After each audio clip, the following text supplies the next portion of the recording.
good quality nonfiction texts, we have to look at the accuracy of the photos and or illustrations. We have to look at the authenticity, and we have to look at the accurate content. Because it's one thing for content to be accurate, but then the pictures don't match. And I can't tell you how many books I've looked at that have, the one commercial that drives me nuts on TV right now. The woman who's in the Nissan SUV, and she pulls out of her driveway at the beginning of the night, and she's riding through the city, and the moon looks like it's chasing her down the street. And then she's going home first thing in the morning, and there's the full moon, and there's the sun rising. I'm like, oh my gosh, what science misconceptions are being cemented in people's heads when they see that? Because where's a full moon going to be? Are you ever going to see a full moon next to the sun in the sky? Never. They're going to be on opposite sides of each other. So it is artistic license. So we'll give the artists a buy on that. But anyway, so nonfiction text, accurate photos and illustrations, authenticity, and the accurate content. There are multiple types of award-winning trade books. We've got lists. We've got the NSTA list, which is probably the best list out there. The most complete, and they produce this list every single year. It's in the March issue of Science and Children. And it usually has around 40 of the books that were produced in the year before. So if it's the 2014, those books had to be published in the calendar year of 2013. So by the time the list is published, you can find those books on the used book list on Amazon for pennies on the dollar. So just know that they're really cheap by the time the book list is published. There's the Subaru and the AAAS prize for excellence in science. That one usually has a few books, and it's a mixed bag between elementary and young adult. The Seibert, the YALSA, and the Cook Prize. The Cook Prize is new. That's a STEM award. Those books are all STEM related. The Cook Prize is actually through, that's done at Bank Street, and they just finished doing the award for the third time, I believe. So they've got 3 years on their website. And we have 4 examples that I wanted to go over with you just to recap some of the things about some of the books. These are all NSTA award winners. Amazing Animal Migration. So if you'll take that book and look at the end pages. The end pages are kind of neat because they have the outlines of a lot of different animals here. And both ends are the same.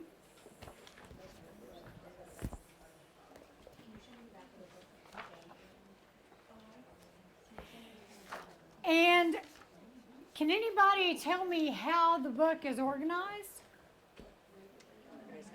How's the book organized? I'm just looking at it. The photos are fabulous. So, yeah. Where they live. Where they live. So we've got air, water, and land. Okay? And if you look at each of the double-page spreads, like if you'll turn to page 22, land, zebras. All right, and wildebeests. This has a multi-gatefold. I just ripped it. And this will happen in the classroom.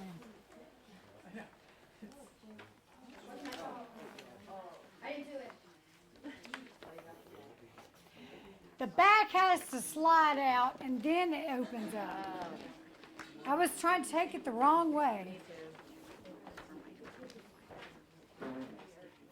So you have a a triple gatefold.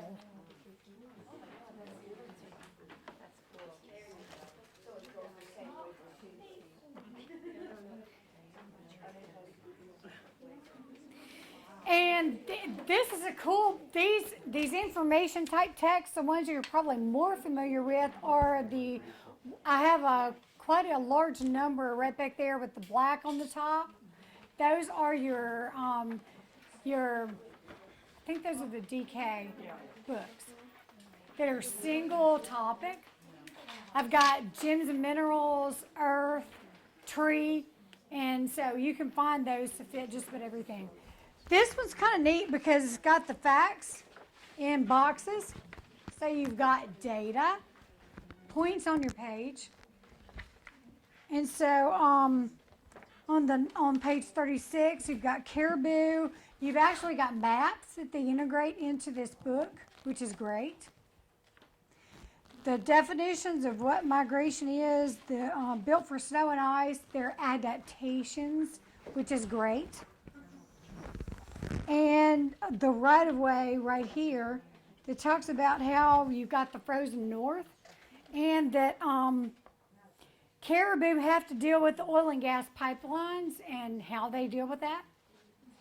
So it's really one of the more fabulous types of books. And when you look through, all the pages that deal with water have a blue theme. So they're all very blue. And the land is going to be your buff color, and your sky is going to be sort of blue too. So, but they do a good job of mixing all the photos on each page so they're visually pleasing. And that's what a lot of the textbooks now don't do. The textbooks are overload for a lot of kids who are overly stimulated by the wraparound texts because there's just too much on each double page spread. The kids don't know where to look. They're like, whoa, this is just too much. All right, then the next one, let's look at Track and Trash. Flotsam, Jetson, and the Science of Ocean Motion. This is by Lori Griffin Burns. She lives in Massachusetts. And this is one of the books from the Scientists in the Field series, which is a Houghton Mifflin title. This one was a Horn Book Award and an honor book for them for nonfiction. This one actually goes through and follows scientists as they're looking at spills.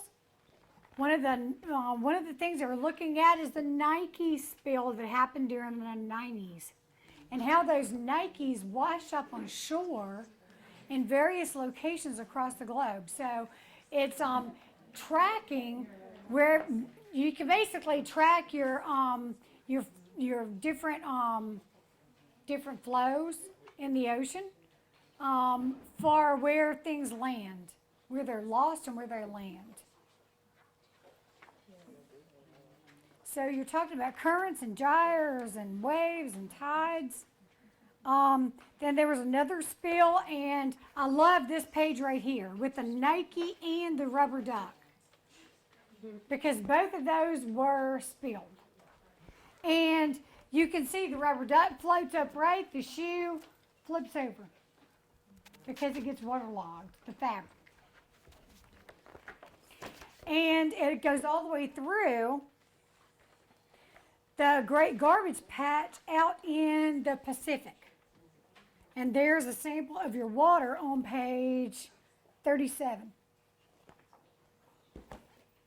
which is all your plastic that has been dumped.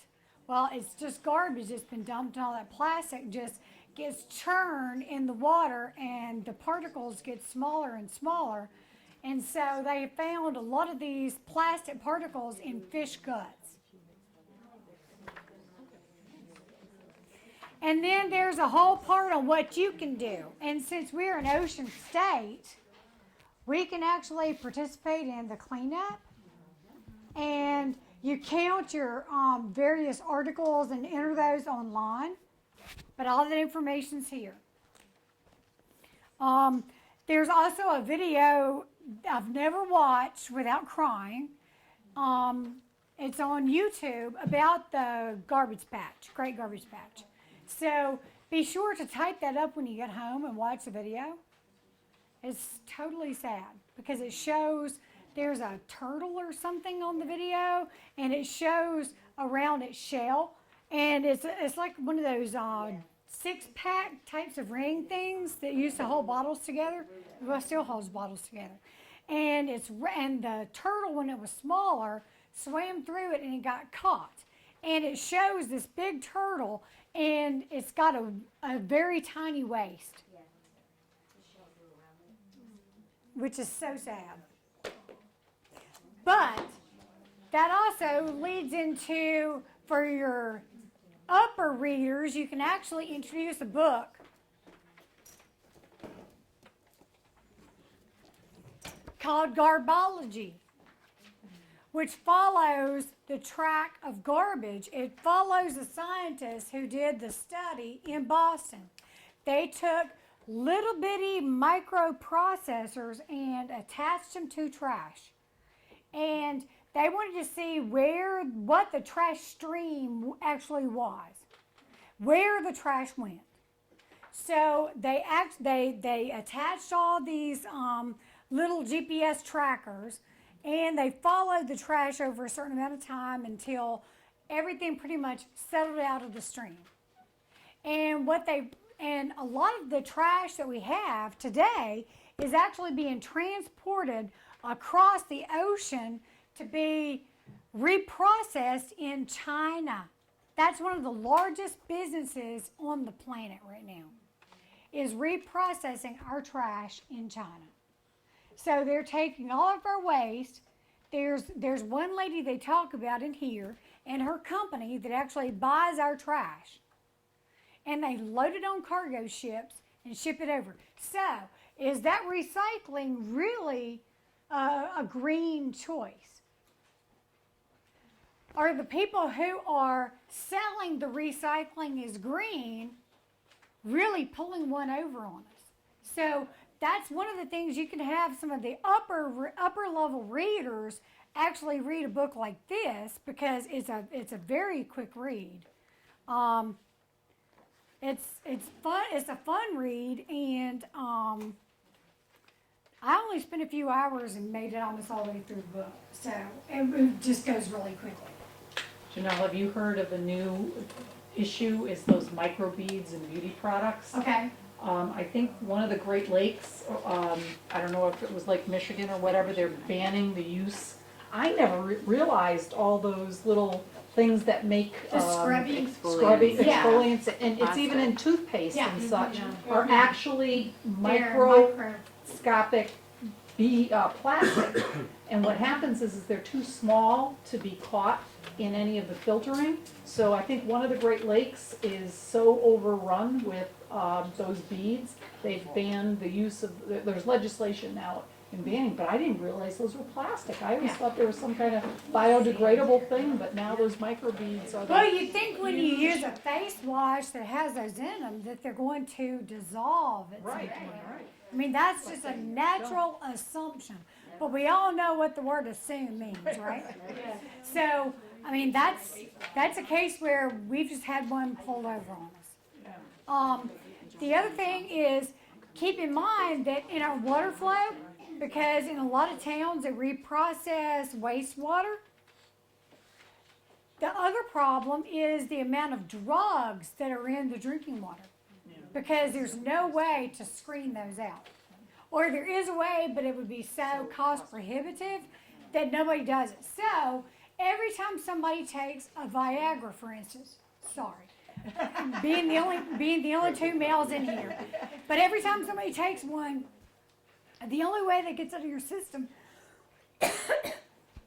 excuse me, is basically you urinate it out. So where does that go? It goes into your water eventually. So the levels of drugs that we have, as people become more medicated, excuse me. So it's becoming a big problem with any hormone replacement things, even Exactly. birth control. It's really effective, especially in Long Island Sound. Exactly. Hormone and radioactive from chemotherapy. So when you start thinking about all this stuff, you get a little scared and go, how can I drink clean water? This ain't it. This does not, it may cause something springs, but it does not come from a spring. Burning sewage sludge puts this stuff into the air and increases Yeah, asthma. you aerosolize all that stuff and increase asthma risks. So it's a huge issue, and it's something that at a lot of the environmental schools, having the students, and there have been plenty of articles in newspapers, journals, everything like that, they can actually go back and you can say, okay, I want you to do a research study for the year. Let's figure out all these various things and partner with a university who can screen for a lot of these things. You can actually send, if you partner with the university, you can send samples and have the tests run. So things that might cost a lot of money, you can have done at a local university. So think about your resources in a little different way. All right, let's look at the Joyce Sidman Dark Emperor and Other Poems of the Night. Joyce Sidman does a fabulous job on woodcut books. They're all woodcut, and she's actually got 2 more books. I've got in one of these stacks, but Joyce Sidman, fabulous. So let's look at the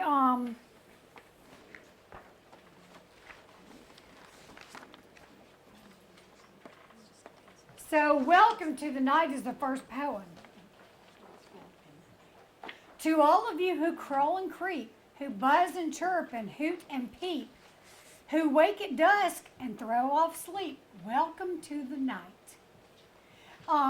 So the first stanza right there, and then when you look at the page, you've got the woodcut right here of there are deer, there are birds, and things that you'll see at night, and they disappear sort of during the day. So when they disappear sort of during the day, they're in a lighter format right here.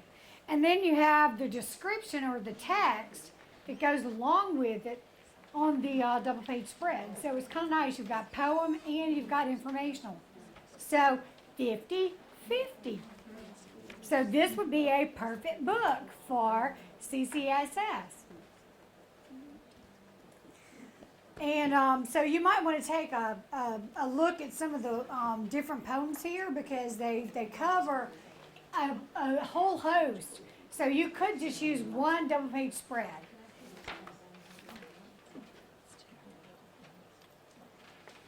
The Dark Emperor poem, the one that the book is named for, is on page 12.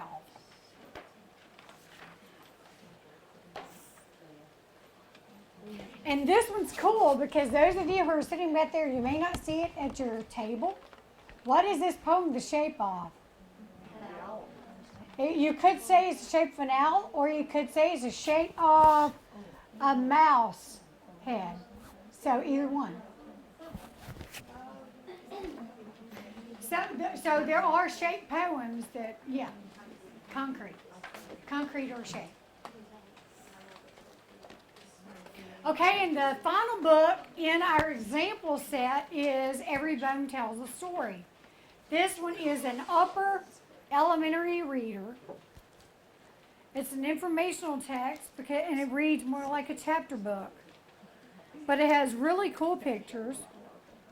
And the pictures really go along with the text. So at any point you can open the book, read about the picture, and on the accompanying pages or on the same page, you've got the text that goes with that picture. So it's not like some books where the pictures are in one place and the description is somewhere else in the text.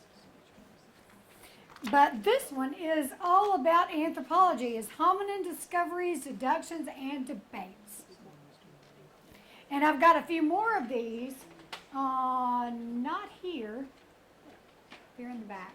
I've got a few more books. If anybody does more anthropology, I'll be happy to pull a set of anthropology types of books. So these are your primary examples of your nonfiction texts that are created today.